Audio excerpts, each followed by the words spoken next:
So this is a 48 unit multifamily in Columbus, Georgia. 48 units, all two bedroom, one bath.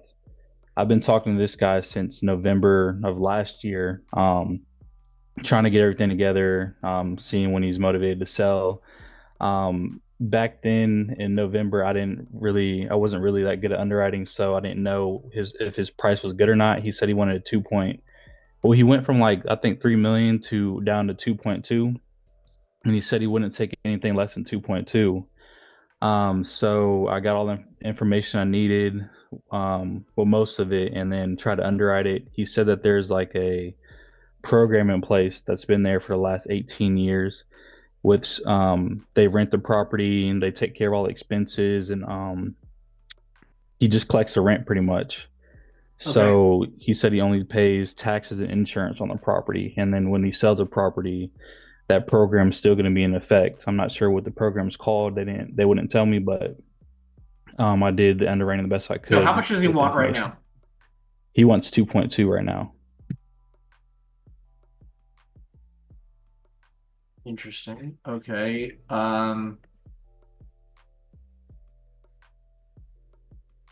Okay. Well, clearly, let's be clear. Like there is no expenses here, right? So there needs to be a ton of stuff here. There is nothing here. Yeah, I wasn't sure if I should put expenses since he told Yes. me once he sells the program is still going to be in effect after he sells. They don't want to go anywhere, or if I should just put the expenses just to be safe. No, no, no, no, no. Like it doesn't like this management company that's in place, like that handles everything. Like obviously, like I don't. There's no way he's just paying property taxes and insurance on a multifamily property. That doesn't make any sense. Right. That doesn't make any sense. Wait, do you have any like you have financials here of like what his numbers are? I don't have financials. I did underwrite it with just assumptions in the past, but then I called them last week to make sure if they paid anything, and they said they don't pay anything other than tax and insurance. So we'll have I'm to going to be make the clear with you. assumptions. Even the most even the think about it like this, okay?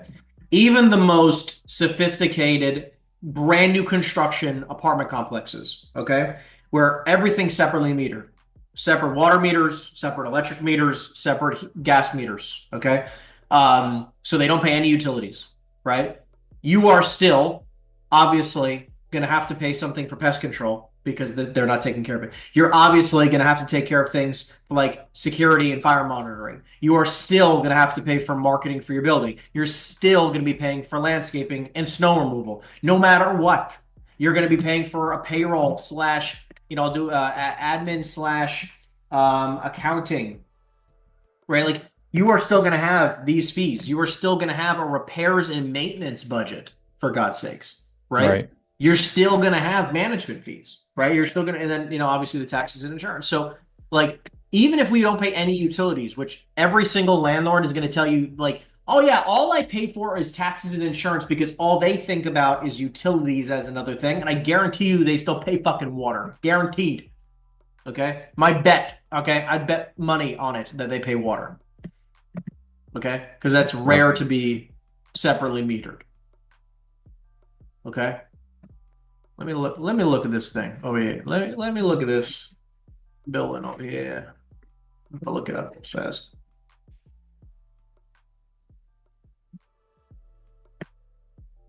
Okay, very nice. Just want to see if there's any details here.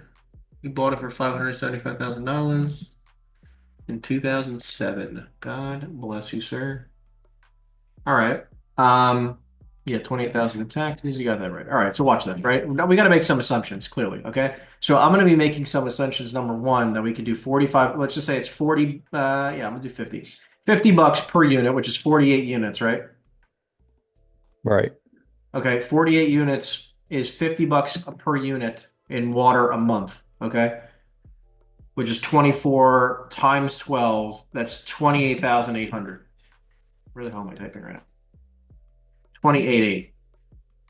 Okay. Obviously, I'm okay to being wrong if I don't pay for that. You're going to be paying for landscaping and managing the landscaping in the building. Like that's an obvious, right? So let's just say $3,600 a year.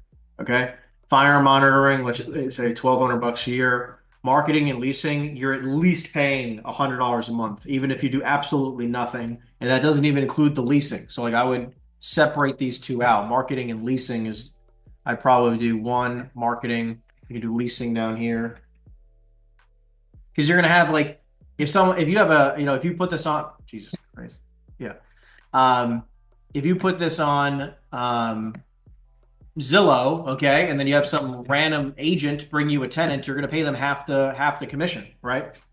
So you're going to Yeah. be paying, again, I'm ballparking here. I'm not trying to say it's anything crazy, but like let's just say you pay 3 grand a year in, turnovers just in leasing fees. Your pest control, you're going to have something like let's just say $1,200, which is like nothing, okay? Um, Accounting and reserves, let's say this would be 2,400. You're going to be paying for that easily. Payroll, at least another $2,400. Repairs and maintenance, you're probably going to have at least something like, I guarantee it, like 12 G's minimum, and I'm being aggressive as fuck. Now, look, I'm open to being wrong about the water, right? But everything else you couldn't touch. Like, have to have that, right? And I think repairs and maintenance is probably going to be closer to 15 G's a year. Okay. Okay. I spend 15 G's minute like around that a year on much smaller properties. Okay. One HVAC unit, by the way, of 48 HVAC units, okay, is a freaking $6,000. $8,000.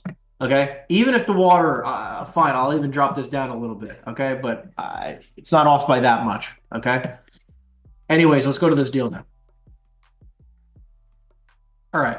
So let's go to this. Let's go to income. Just make sure we are looking at all the correct data. You're making $25,000 to 25.2, and we say that we can go up to 26.2. That sounds about right. All right, that's fair.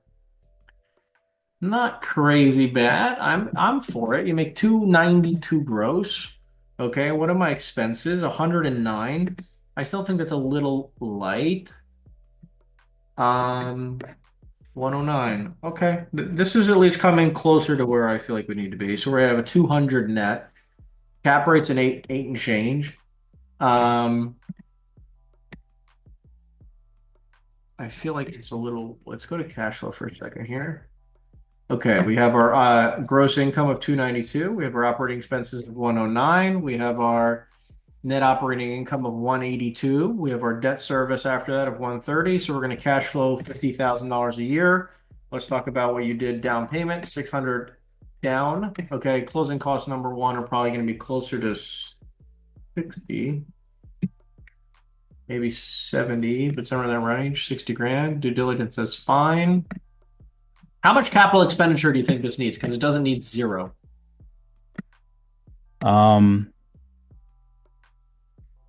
Maybe like 100, maybe like 50 to 100. I'm not sure. All right, I'm budgeting 150. We're going to go a little high. I'm going to say 175 just to round up a little bit also. So we have 800 out of pocket. Okay. All right. And then I don't think you're selling at a 7 cap. I'm guessing this is not a 7% cap rate market. Probably 8. Yeah, I'm with you. Probably an 8. Okay. Okay, now I feel better. Okay? Like we're a little cleaned up, right? We're a little cleaned up. We're much better. Like our expenses are at least more reasonable.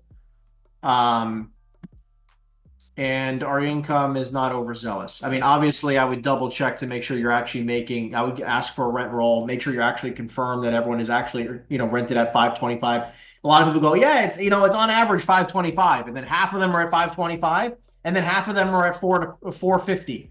So it like lowers your income by half. You know what I mean? Right. So, or lower, it lowers the average. So, anyways, I would definitely try to get a rent roll of some sort and a P&L of some sort so you can try to make sure, because we're making massive levels of assumptions, by the way, okay? Like it would be very difficult to pitch this deal out without getting a rent roll and a P&L, at least. I mean, that's like bare bones minimum to get a freaking true offer on this beast, okay? Anyways, now it's questioning is like, will he pay you a commission at 2.2? He wants the net 2.2. Wants the net 2.2. All right, so let's go to 2.4. So here's the thing. This is a 8% cap rate purchase, right? I don't think this is an unbelievable deal, right? Your debt coverage ratio is decent. At least you're there, right? Like this is remotely accurate. A 30-year term, 7% interest rate. I don't know, 75 LTV. I mean, like I think that's right where you need to be. Overall, I think that this deal can possibly get done at 2.4. They're paying exactly 50 grand a door. I haven't looked at comps in this market, but it's 50 grand a door, pretty much where you need to be. Yeah, pretty much that market. It's not the hottest, but I'd say that's pretty accurate. Okay. Yeah, I mean, look, if you're making if you actually got a rent roll in the P&L and we look and the actual expenses are about accurate based on what they actually will show you, which by the way, I'm saying these are, I'm open to landscaping. Like he paid, let's just say, I'm open to him hypothetically having a budget of $2,400 a year so we can adjust this. Like I'm okay with making some, like these are clearly costs. I don't care if he doesn't have it on there or not. There's going to be a reserves budget, like not even 2,400. I mean, like it's probably going to be like 6,000 for the year, maybe in reserves, possibly. Trash removal. I actually didn't even put something here. I'm sorry about that. Trash removal, it's probably going to be something like at least 200 bucks a month. You don't get snow in Georgia, do you? Very rarely. Very rarely. All right, so then yeah, I mean, like whatever, we'll budget, 4Gs, whatever. But this kind of give like this is way more accurate of an actual situation, right? And like again, this is still now below an 8% cap rate, right? And it's not like your IRRs are spectacular. Like this is not like holy shit, you got to invest in this deal right away, right? I think that look, you can make 6 points, 235, right? What is that? 235 is we're just about an 8 cap. Maybe even make only $100,000, 2.3. There you go. And then you Okay. could drop this down to 150. I mean, you can even drop this down to 100. Now that we're not obviously noticing that we're going to buy it ourselves, but yeah, there you go. This is an 8 cap, a 2.3, and make 100 grand. I mean, you could pitch it out at 2.4. Right. You That's what I was know, planning on doing. yeah. Okay, cool. Yeah, I think that makes a lot more sense. But assuming like you were going to flip this thing for 2.8 million is not going to happen. So you want me to wait till I get all the financials before I put in an No, offer? no, no, no. I don't want you to say that. I think listen, if you're trying, let me at least click stop share for a second so you can see me. Think about it like this. Now that we've seen based on what you have, these are fucking assumptions. Okay, this is not true, real, 100% accurate data because we don't see any proof, right? We just had a seller say, "Hey, yeah, we get on average 525 a unit," right? Sellers are liars, right? Right. Buyers are liars. A lot of people in this industry just bullshit. Okay, so it's like in order to actually confirm one way or the other, I need to see some legitimacy. Show me some freaking legitimacy, right? Show me a rent roll, show me a P&L. And at the same time, I want you to understand, thinking that, right, thinking that, about pitching this deal out, think about how difficult it's going to be to get an actual true offer on this when someone else goes, okay, great, can you send me your rent roll? Right. Oh, I don't have one. I'm not saying don't submit an offer. Did you submit an offer on this deal yet? I submitted an offer at 2 million, like a couple weeks ago, and I called them back just to follow up, and they said that they wanted 2.2, but they're going out of town for like a month, and just to wait till they get back to send another offer. Got it. Okay. Yeah, look, let me just be very clear. I'm going to share my screen again with the same deal here, right? I'm going to be very clear. No multifamily property in history do you just pay taxes and insurance. Okay? That is a inaccurate statement. Like you will have expenses. Okay? I don't give a fuck if they say, yeah, I just pay taxes and insurance. I just pay taxes. I just pay this. I just pay fucking, it's like you have to verify it. You have to, right? I mean, I've had several deals where the guy goes, "Yeah, I'm netting X. I just pay, it's triple net rents, right? I just pay taxes as an example, right? I had a guy, no, he's like, I pay for only the parking lot, the HVAC maintenance, and the roof. That's all I cover. Okay, he's like, and otherwise it's triple net. I'm like, okay, I can understand that. I underwrote it based on that. I send him an offer. He's interested in taking the offer. We go into contract. We get his fucking leases. And the leases say that he's responsible for insurance and the taxes. And I'm like you lied. He's like, yeah, well, I mean, I thought it was assumed that we pay the taxes and insurance. I'm like, what do you mean assumed? Nothing's assumed, right? So, anyways, just I don't believe a fucking word sellers say to me. I want to see it on a document, right? Show me a P&L, show me a rent roll. I can't make I can make assumptions all day long, right? But it only takes me so Right. far. Okay, great Yeah, deal. appreciate Best of that. luck. Try to get some rent rolls and some P&Ls, and hopefully that will give you a better opportunity to sell it.